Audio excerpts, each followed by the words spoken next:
नमस्कार, स्वागत है आप सभी को। आज की विषय है भगवान विष्णु लक्ष्मी जी को बताते हैं निवस्त्र स्नान करने वालों के साथ क्या होता है।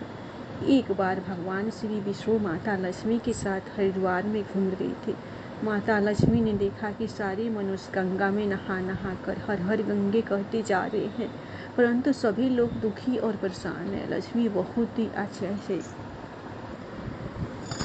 भगवान विष्णु से पूछा, स्वामी, गंगा में इतनी बार स्नान करने पर भी इनके पाप और दुखों का नाश क्यों नहीं हुआ?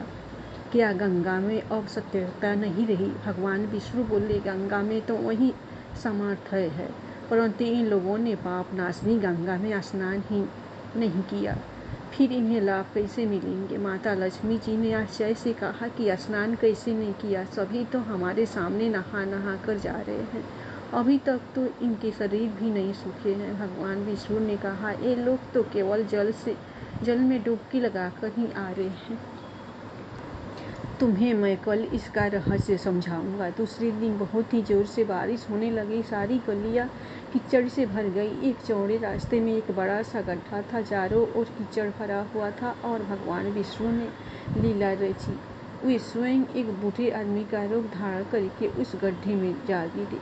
लक्ष्मी जी को उन्होंने समझा कर पास में बैठा दिया कि देखो, तुम लोगों को सुना कर जो पुकारती रहो कि मेरे बूढ़े पति अचानक से गड्ढे में गिर पड़े हैं, कोई पुण्य आत्मा इसको बाहर निकाल कर इनके प्राण बचाए और हम असहाय दंपति की सहायता करे। और भगवान विष्णु ने यह भी समझा दिया कि जब कोई व्यक्ति गड्ढे में से मुझे बाहर निकालने को तैयार हो तब इतना और कह देना कि मेरे पति सर्वथा निष्पाप है। इन्हें वही व्यक्ति छुए जो खुद भी निष्पाप हो। यदि आप निष्पाप है तो इनके हाथ लगाएं, नहीं तो इनके हाथ लगाते ही आप स्वयं भस्म हो जाएंगे। लक्ष्मी जी तथास्तु कहकर गड्ढे के किनारे बैठ गई और आने जाने वालों को सुना कर भगवान विष्णु को सिखाई हुई बात कहने लगी। गंगा में नहा नहा कर लोगों के झुंड आ रहे हैं और सुंदर युवती को जो बैठी देख कुछ लोगों के मन में पाप आया और कुछ लोगों को धर्म का भय हुआ और कुछ लोग कानून से डरे और कुछ लोगों ने तो लक्ष्मी जी को यह भी कह दिया कि मरने दे इस बूढ़े को, क्यों इसके लिए रोती है। और कुछ दयालु और चरित्रवान पुरुषों ने उस युवती के पति को बाहर निकालना चाहा, परंतु लक्ष्मी जी के वचन सुनकर वे भी रुक गए। उन्होंने सोचा कि हम गंगा में नहा कर आए हैं तो क्या हुआ, पापी तो है ही, कहीं हम सहायता करते समय भस्म न हो जाए। उनके पास कई व्यक्ति आए, परंतु किसी का साहस नहीं हुआ। सैकड़ों आए और सैकड़ों ने पूछा और चले गए। संध्या का समय हो चला तब भगवान विष्णु ने माता लक्ष्मी से कहा, देखा, आया कोई सच्चे मन से गंगा में नहाने वाला। तब थोड़ी देर बाद एक नौजवान युवक हाथ में एक लोटा लिए हुए हर हर गंगे कहता हुआ आया। लक्ष्मी जी ने उसे भी वही बात कही। उस युवक का हृदय करुणा से भर आया और उसने भगवान विष्णु को बाहर निकालने की तैयारी की। लक्ष्मी जी ने उसे रोक कर कहा कि भाई, यदि तुम सर्वथा निष्पाप नहीं हो तो मेरे पति को छूते ही तुम भस्म हो जाओगे। उसने उस समय बिना किसी संकोच किए हुए लक्ष्मी जी से कहा, माता, मेरे निष्पाप होने में तुम्हें संदेह क्यों हो रहा है? देखती नहीं, मैं अभी गंगा नहा कर आया हूँ। भला गंगा में नहाने के बाद भी क्या पाप रहते हैं? मैं अभी तुम्हारे पति को बाहर निकालता हूँ। युवक ने लपक कर उस बूढ़े आदमी को ऊपर उठा लिया। भगवान विष्णु और माता लक्ष्मी ने उसे अधिकारी समझकर अपना असली रूप कर दर्शन देकर निहाल किया। भगवान विष्णु ने माता लक्ष्मी से कहा कि इतने सारे लोगों में से केवल एक आदमी ने ही गंगा स्नान किया है। इस दृष्टांत के अनुसार जो लोग बिना श्रद्धा और विश्वास के केवल दम के लिए गंगा स्नान करते हैं उन्हें वास्तविक फल प्राप्त नहीं होता, परंतु इसका यह मतलब नहीं है कि गंगा स्नान व्यर्थ जाता है। गंगा स्नान का बहुत पुण्य भी है। इसके बाद भगवान विष्णु ने माता लक्ष्मी से कहा, अब मैं आपको 12 बातें बताता हूँ। जो भी मनुष्य का इन 12 बातों को नहाते समय ध्यान रखता है वह कभी भी दुखी नहीं रहता। इसके घर में लक्ष्मी का वास होता है, उसके घर में अपार संपत्ति आती है, घर में कभी भी लड़ाई झगड़ा नहीं होता, इसका पूरा परिवार हंसी खुशी जीवन व्यतीत करता है। तब माता लक्ष्मी ने कहा, हे स्वामी, आप हमें यह बारे बातें बताइए। इसके बाद भगवान विष्णु उन बातों को बताना शुरू कर देते हैं। माता लक्ष्मी ध्यान से सुनने लगती है। इसके बाद भगवान विष्णु बताते हैं, प्रिय, यह बारे बातें बताने के बाद में एक और बात बताऊंगा कि जो औरतें कपड़े खोलकर नहाती हैं उनके लिए यह बात बहुत ही महत्वपूर्ण है। हे देवी, आप इस बात को बहुत ही ध्यान लगाकर सुनना। तभी भगवान विष्णु अपनी बातें सुनाने लगते हैं। भगवान विष्णु कहते हैं, स्नान करने से शरीर निरोगी रहता है और मन प्रसन्न रहता है। नहाने से चेहरे की क्रांति, शारीरिक आकर्षण भी बढ़ोतरी होती है। अगर इस नित्य कर्म के दौरान कुछ बातों का ध्यान रखना जाए तो अत्यधिक से भी ज़्यादा लाभ पाया जा सकता है। नहाने के कार्य में इन बातों का ध्यान जरूर रखना जाना चाहिए। एक, स्नान करने के बाद शुद्ध होकर पूजा पाठ आदि सभी कार्य करने की योग्य बनते हैं, इसलिए सुबह को ही स्नान कर लेना चाहिए।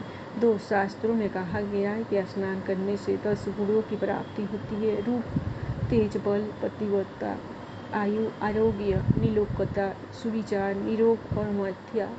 3, धन, पुष्टि, आरोग्य, स्वास्थ्य। चाहने वालों को हर मौसम में और हर दिन स्नान करना चाहिए।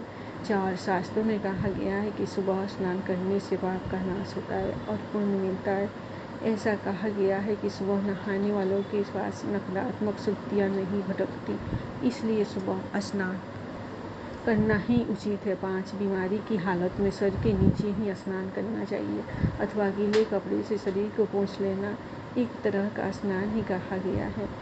6, सुबह की लालिमा छाने से पहले ही स्नान करना श्रेष्ठ माना गया है। 7, तेल लगाकर और शरीर को मलमल कर नदी में नहाना माना है।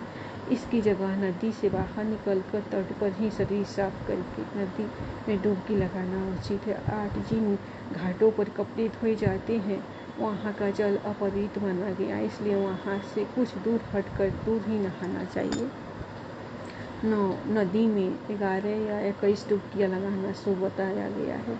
10, पवित्र नदी में कपड़े निचोड़ने की मनाही है। नदी में किसी भी तरह की गंदगी नहीं बढ़ानी चाहिए। 11, नल की तुलना में झरने का पानी, झरने के पानी से ज़्यादा नदी का पानी, नदी के पानी से ज़्यादा किसी तीर्थ का पानी, तीर्थ के जल से कहीं गंगा जल अधिक श्रेष्ठ माना गया है। 12, गंगा माता का कथन है कि स्नान करते वक्त कोई चाहे जहाँ भी मेरा स्मरण करेगा मैं वहाँ के जल में आ जाऊंगी। इसके बाद भगवान विष्णु ने कहा, जब अब मैं आपको औरतों के बारे में बताता हूँ जो औरतें कपड़े खोलकर स्नान करती हैं। हिंदू धर्म शास्त्रों में हर एक चीज़ के लिए कुछ नियम बनाए गए हैं। इन नियमों में से एक है स्नान को लेकर की गई बातें। ऐसा माना जाता है कि आम व्यक्ति को शास्त्रों के नियमों का पालन जरूर करना चाहिए, जिससे उनके शरीर की सुख समृद्धि बनी रहती है और खुशहाली आती है और साथ में अपार धन बरसता है। माता लक्ष्मी प्रसन्न होती है। दरअसल हमारे शास्त्रों में ऐसी कई बातें लिखी गई है जिनका हम सदियों से पालन करते चले आ रहे हैं, लेकिन उसके कारणों के बारे में हमें अभी भी पूरी जानकारी नहीं है। ऐसे ही नियमों में से एक निवास स्थान करना। आपने अक्सर घर के बड़ों को ऐसा कहते सुना होगा, कभी भी बिना कपड़े के यानी कि निवास स्थान नहीं करना चाहिए। अगर हम पौराणिक कथाओं की बात करें तो निवास स्थान की मनाही का एक सबसे बड़ा कारण भगवान श्री कृष्ण के समय में जुड़ा हुआ है। पौराणिक कथाओं के अनुसार एक बार जब गोपियों ने सरोवर में स्नान कर रही थी और वो निवास थी, उस समय बाल कृष्ण ने गोपियों के सभी वस्त्र छुपा लिए और उस समय जब भगवान श्री कृष्ण ने उनके वस्त्र छुपा लिए तब गोपियों ने अपने वस्त्र वापस लेने की प्रार्थना की। तब भगवान श्री कृष्ण ने उन्हें समझाया कि कहीं भी बिना वस्त्र धारण किए स्नान नहीं करना चाहिए, इससे जल के देवता अरुण का अपमान होता है, इसलिए आपको निवस्त्र होकर स्नान करने की मनाही की जाती है। अगर आप नहाते समय यह सोचते हैं कि बंद कमरे में आपको कोई नहीं देख रहा है तो ऐसा गलत है, क्योंकि ईश्वर आपको हर जगह पर देखते हैं और यदि आप निवस्त्र होकर स्नान कर रहे हैं तो यह मुख्य रूप से जल के देवता वरुण करने जैसा होता है। आपका अपमान आपको पाप लगता है और आर्थिक एवं शारीरिक नुकसान पहुंच सकता है। यदि आप निवास स्थान करते हैं तो आपके शरीर पर नकारात्मक ऊर्जा प्रवेश करती है, आपकी मानसिकता भी नकारात्मक हो सकती है। इसीलिए हमेशा आपको यही सलाह दी जाती है कि आप नहाते समय कोई एक कपड़ा जरूर धारण करें, लेकिन बिना कपड़ों के स्नान नहीं करें, तभी आपके लिए बेहतर होगा। निवास स्नान से शरीर की सकारात्मकता ऊर्जा शरीर से बाहर निकल सकती है और इसका प्रभाव आपके शरीर के साथ आपके मन और मस्तक पर भी होता है। गरुड़ पुराण के अनुसार जब आप स्नान करते हैं तब आपके पितृ यानी मृत पूर्वज आपके आसपास मौजूद होते हैं। यदि आप निवस्त स्नान करते हैं तो आपको पितृ दोष लग सकता है। ऐसे स्नान करने से आपके पितरों को तृप्ति नहीं मिलती और यह घर में पितृ दोष का कारण बन सकता है और ये वस्त्रों से गिरने वाले जल को ग्रहण करते हैं, जिनसे उनकी तृप्ति होती है। निवास स्थान करने से पितृ अतिरिक्त नाराज होते हैं, जिनके व्यक्ति का तेज बल धन और सुख नष्ट होता है। इसलिए कभी भी निवस्त होकर स्नान नहीं करना चाहिए। पुराणों के अनुसार नहाने वाला पानी पूर्वजों के हिस्से में आता है और निवस्त होकर स्नान से इसे पितरों के समक्ष बिना कपड़ों के नहाना माना जाता है। शास्त्रों में ऐसी मान्यता है कि यदि कोई निवस्त स्नान करता है तो माता लक्ष्मी उससे रूठ सकती है।